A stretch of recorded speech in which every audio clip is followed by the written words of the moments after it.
एक छोटा सा गांव था जहां मिट्टी की खुशबू और रिश्तों की कदर होती थी।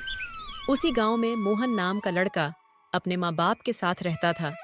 वो अपनी माँ से बहुत ज्यादा प्यार करता था। मोहन बेटा, उठो, खाना खा लो, सुबह हो गई है। मोहन उठकर खाना खाने बैठ जाता है। माँ, आपके हाथ का खाना बहुत मजेदार होता है। आप दुनिया की सबसे अच्छी माँ हो। बेटा, अम्मी तो सबकी ही बहुत अच्छी होती है, आप बहुत अच्छे बेटे हो। मोहन की माँ उसकी दुनिया थी, लेकिन खुशी ज्यादा देर तक न रह सकी। एक दिन अचानक मोहन की माँ शदीद बीमार हो जाती है। माँ, आपको कुछ नहीं होगा, आप बिल्कुल ठीक हो जाओगी। मोहन बेटा, कभी भी किसी के साथ बुरा ना करना, चाहे वो कितना भी बुरा हो। अरे रामू, मोहन का हमेशा ख्याल रखना। इसके बाद वो दिन आ गया जो एक बच्चे के लिए सबसे बुरा दिन होता है। मोहन की माँ इस दुनिया को हमेशा के लिए अलविदा कर देती है। उठो माँ, आपको कुछ नहीं हो सकता। माँ, उठो। लेकिन मौत किसी पे रहम नहीं खाती। मोहन के सर से माँ का साया उठ जाता है। माँ की वफात के बाद तो जैसे मोहन जीते जी ही मर चुका था। उसका किसी काम में दिल नहीं लगता था। वो हर वक्त उदास बैठा रहता था। मोहन बेटा, जाओ बाहर दोस्तों के साथ खेल लो। इस तरह घर में बैठने से सेहत खराब हो जाएगी। नहीं अब्बू, मेरा खेलने का बिल्कुल दिल नहीं कर रहा है। इधर रामू मोहन के बारे में सोचकर परेशान बैठा होता है। तभी वहाँ एक गांव वाला आता है। अरे रामू, मैं कब से देख रहा हूँ तुम इधर परेशान बैठे हो, क्या वजह है? अरे मैं तो मोहन के बारे में सोचकर परेशान हूँ।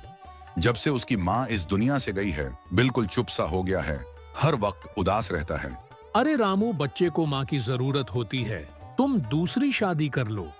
मोहन को माँ की कमी महसूस होना कम हो जाएगी।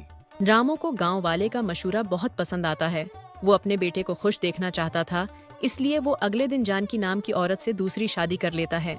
लेकिन जानकी सिर्फ नाम की माँ बनकर इस घर में आई। कुछ दिनों तक तो वो मोहन के साथ अच्छे से पेश आई, लेकिन कुछ दिनों बाद उसने अपना असल रंग दिखाना शुरू कर दिया। अरे जल्दी जाओ मोहन, भैंस को चारा डाल के आओ। माँ, मैं बहुत ज्यादा थक गया हूँ, अभी स्कूल से वापस आया हूँ। स्कूल का बहाना न बनाओ, जाओ भैंस को खाना डालो, वरना शाम को तुम्हें खाना नहीं मिलेगा। जहाँ अपनी माँ प्यार देती थी, वहाँ सौतीली माँ नफरत करती थी और मोहन बेचारा चुप करके सहता रहता था। रामू बेचारा दिन भर खेतों में काम करता था, इस बात से बेखबर के घर में इसके बेटे के साथ क्या सलूक हो रहा है। एक दिन खेत में काम करते वक्त अचानक रामू को एक सांप काट लेता है। दर्द बर्दाश्त न होने की वजह से रामू की मौत हो जाती है। उधर शाम के वक्त मोहन अपने वालिद के वापस न आने की वजह से परेशान हो जाता है। वो अपने वालिद को देखने के लिए खेतों में चला जाता है। बाप को मरा हुआ देखकर उसके पैरों तले जमीन निकल जाती है।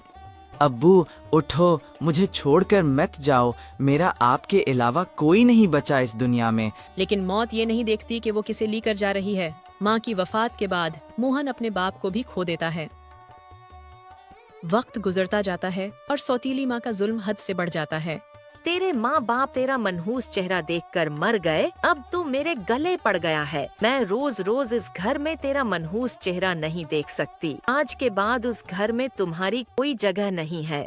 ऐसा मत करो, मुझे मेरे ही घर से ना निकालो, मैं कहाँ जाऊँगा? मेरा तो इस दुनिया में कोई भी नहीं है। मोहन बेचारा घर से निकलकर भटकते भटकते जंगल पहुँच जाता है।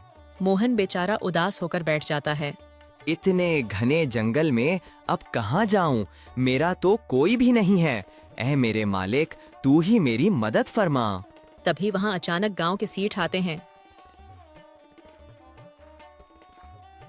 अरे बेटा, इतने सुनसान जंगल में अकेले क्या कर रहे हो? मोहन सेठ जी को सब कुछ बता देता है। सेठ जी को मोहन के बारे में बहुत बुरा लगता है। अरे बेटा, परेशान ना हो, आज के बाद तुम मेरे बेटे हो, मेरे साथ रहोगे और तुम्हारी सौतेली माँ को एक बच्चे के साथ जुल्म की सजा जरूर दी जाएगी। सेठ जी मोहन को अपने घर ले आते हैं। अगले दिन सेठ जानकी को गांव से निकाल देता है। इस तरह जानकी को उसके किए की सजा मिल जाती है और मोहन खुशी खुशी सेठ के साथ रहने लगता है।